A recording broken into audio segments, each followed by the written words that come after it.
Hello everyone, this is EGWwrites, the author and creator and voice of Lady Eilean. This audiobook video is a companion piece to the novel Lady Eilean, which is available to read for free at wattpad.com.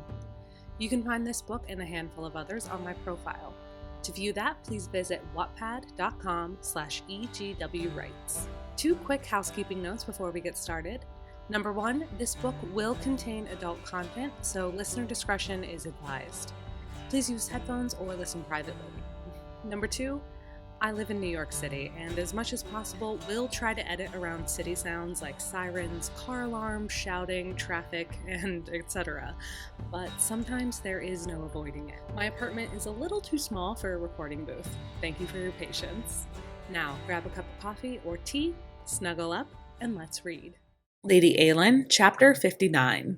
Bess deposited me outside the great hall where I now paced outside the large double doors. Fanning my face, I tried to quell the nerves and confusion I felt in finding myself in this predicament. I had just bartered for an autonomous Elmsmere, and I was almost certain I might get it. My cheeks burned from passion, audacity, excitement, and anticipation. Every fiber of my being felt alive, exposed, frayed. I did what I could to temper my hope. The delegation had not agreed. Not yet. The noise from the great hall was overwhelming. Peering through the gap between the doors, I observed the hall packed beyond capacity. It seemed the entire world had arrived to witness the standing. My standing. Damn them all. I was the laird. This was a debasement. I gulped a breath and shook out my hands. I was only the laird's daughter. For now. Even with 7 older brothers, I would inherit a significant fortune. Never mind that I only had a dowry because of my blood, sweat, and tears. None of my work mattered anymore if this went poorly. Here, in this moment, I would serve the only purpose most people thought me capable of. I hated them all for it. Hated myself for not fighting harder against it. I pulled on the bodice of my dress, convinced that by doing so it would become more comfortable, less constricting. The silk stuck against my skin in the stale air. Beads of sweat ran down my back with tickling annoyance. I was tired and hungry and pinched and powdered and prickling with rage. Even with the laird's promise that Alex would be triumphant, bitter anxiety roiled in my gut. What if someone beat him to the bid, had more money? What if there was a fight? Could I trust the delegation? I wiped my clammy hands against my skirt, the fabric doing little to absorb the moisture. Footsteps echoed on the stone floor and announced the approach of my father. He stopped a few feet from me, and we studied each other quizzically. He seemed lucid, alert. He smiled with a proud tilt to his head. It seemed he was here with us in reality. For now. "You look lovely, Eilean," he said with a courtly bow. "Thank you, sir," I mumbled. I couldn't help but pray he would remain clear-headed for the rest of the day. The extra guests and festivities had been taxing on him.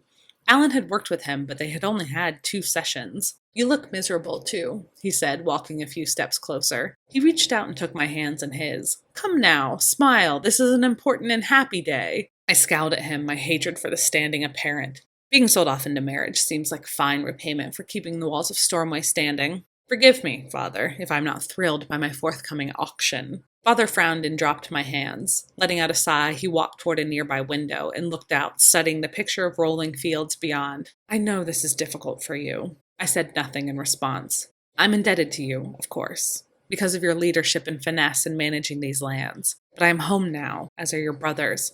What option is there, Eilean? We must serve our purposes and duty." He was blind to his own shortcomings, and it filled me with heartache. "What of my duty? My purpose?" I asked, bitter. Father turned and looked at me, a regretful smile across his face. "I'm afraid this is it."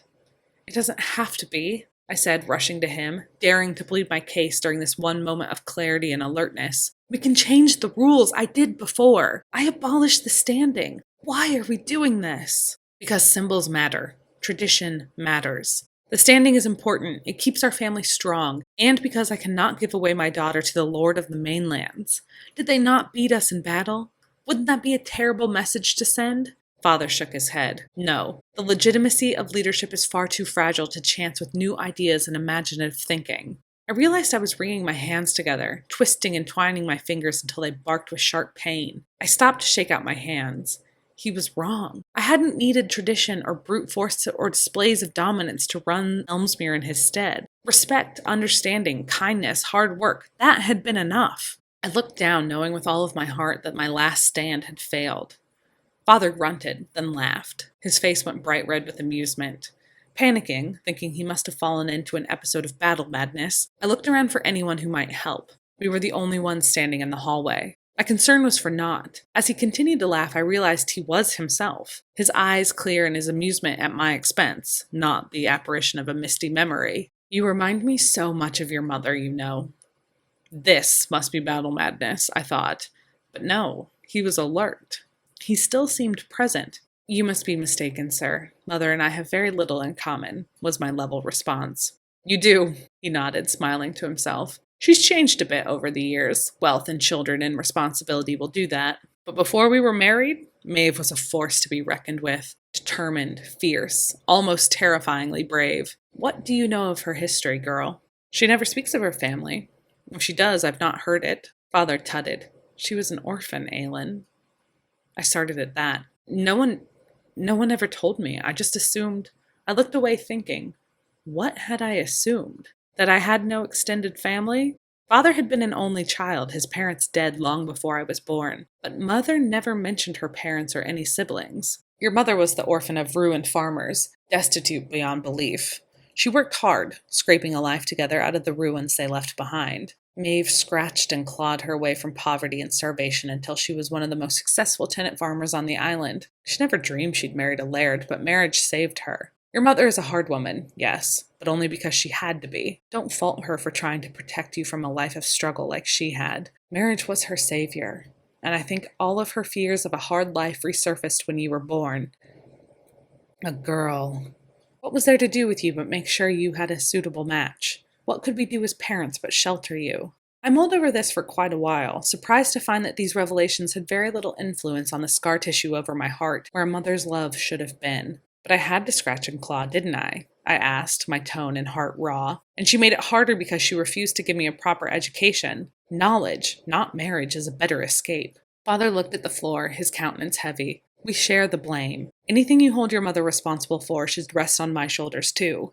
I couldn't help but wonder if it was too little too late. If this attempt at understanding on the eve of getting rid of me through marriage was a way for my parents to absolve themselves of any lingering guilt. For what it's worth, what you did to me, what both of you did to me, is inexcusable. Father sighed. I know. I can only hope that someday you might forgive us. We are sorry. I am sorry. If my apology counts for anything, know that I acknowledge we did badly by you, and I am sorry that you had to suffer because of my shortcomings. I shivered as chills ran up and down my limbs. It was the apology I had always wanted, from the lips of a man who would forget this entire conversation before the day was through. I had never known my father, and now returned, his mind so damaged, I would never have the chance to become acquainted with him. It was another theft, another robbery of what I might have had. If only they had recognized me as one of their own as they should have. Cancel the standing and I'll forgive you this instant, I said in a half tease. Father reached out and held my hand in his. They were large and boxy, the knuckles gnarled and calloused, the nails broad and cracked. They were the hands of a man who had worked hard his entire life. I could never fault my father's physical efforts. Your mother wants you to be safe, and safe to your mother means married, he snorted. You know she stood for me? Why not use some of your newfangled thinking and stand for some man? This reveal struck me like a bolt of lightning. My jaw dropped in surprise. A question from childhood answered at last. Women can stand? Father scratched his chin. It's rare. I only know of your mother doing it, and she did it on a dare. It was a run-of-the-mill standing in the town square, and I just so happened to be there. I couldn't have been laird for more than a few months. She had some bet with her friends that she could land the richest husband. I rode into the square just as they brought her up on the stage. Maeve called out my name, bold as you please. I was so stunned by her brashness, and she was so beautiful, I accepted her on the spot. And you would be comfortable with me doing the same. Father eyed me, sizing me up. He leveled his gaze at me, cupped me under the chin. I want you to be happy. I've been cause enough for your unhappiness. I won't stand in your way here. My chin trembled and I had to blink to clear away the tears that flooded my eyes. Thank you, I whispered. Father wiped my cheeks and pulled me against his chest in a rough hug. In my life, I had no recollection of ever being held by my parents. It was a struggle to leash the emotion of longing and delight I felt in his embrace. I was no match for it. I was at the mercy of this extraordinary gesture. Your determination has always intimidated me, girl, he said, his whiskers snagging on the top of my hair. It shouldn't have, I rebuked. I was no different from the boys. I know that. Add it to the list of things I'll repent for. If you never forgive me, I will have earned your scorn. When he kissed the top of my head, I forgave him on the spot. A flush of hot and cold and freedom and release made my skin prickle, made me feel ill and off-center, up and down, weightless and heavy, everything and nothing. The sound of trumpeting came from inside the hall. We pulled apart. I wiped my cheeks dry and shook out the excess feeling from my hands. I loosed a shaky breath still peppered with sobs. Father offered me his arm and I took it. I allowed him to walk me through the doors and into the packed hall. We twined our way through the crowd, stopping at the center of the room where a small stage was erected. Father helped me up the steps and positioned me in the middle of the platform. I held my head high and scanned the thousands of eyes that stared up at me. I tried out the posture and air of a meek maiden, and it felt wrong. I defaulted to my typical stance, relaxed, alert. Scanning the crowd, I found Alex. He winked. Callum stood behind him, his face a glower of dark determination. Not to win me, that much was apparent. Members of the delegation were spaced out in the crowd, all of them looking venomous and ready to strike. Fair lords, I present to you my daughter, Eilean MacLeod, Father said, his booming voice cutting through the room. Though she would prefer it otherwise, her beauty far surpasses her other talents. I grimaced, but kept my head high. A smattering of people laughed. She is educated, charming, obedient, and bright. Alex caught my eyes and rolled his own. Obedient? Me? I bit my lips to keep from laughing. I offer you, men of the islands, my daughter for the standing. Who shall claim her? Father's speech was short and perfunctory. Clearly, our moment in the hall was not enough to produce a more flowering introduction. I looked to where my mother stood, rigid and stoic, by the platform. Looked and tried to see the person who might have been like me. My mother might have been the perfect mirror, a powerful example of who I could grow into, if only she had not been afraid. As I had so many times before, I mourned the loss of a mother I might have known. The hall was silent. No one made a move to open the bidding. For a moment, I scanned the crowd, confused.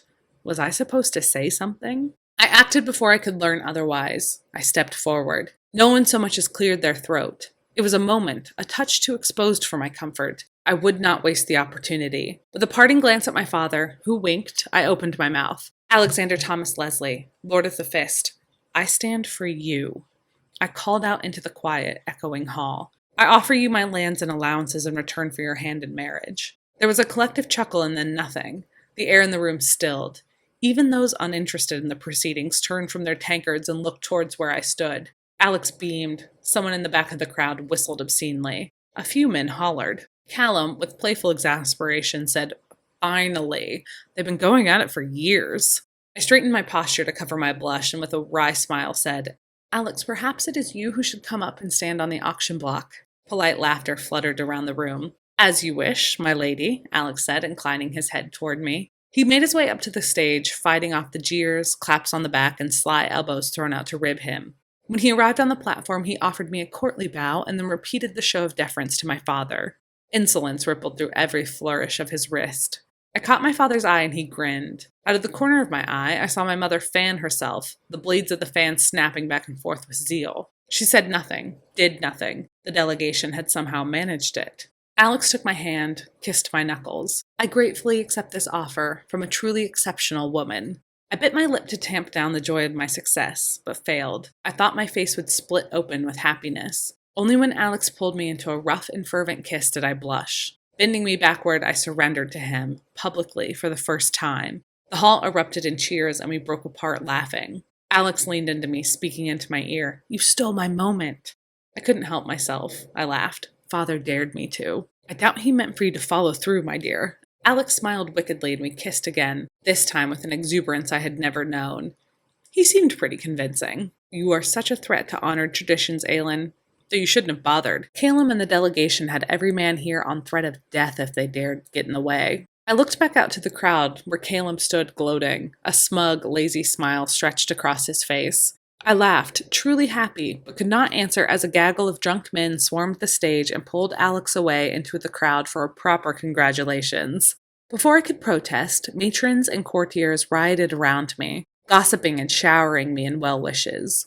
Flushed with emotion, I let them pull me into their flowing flurry of laughter and chatter.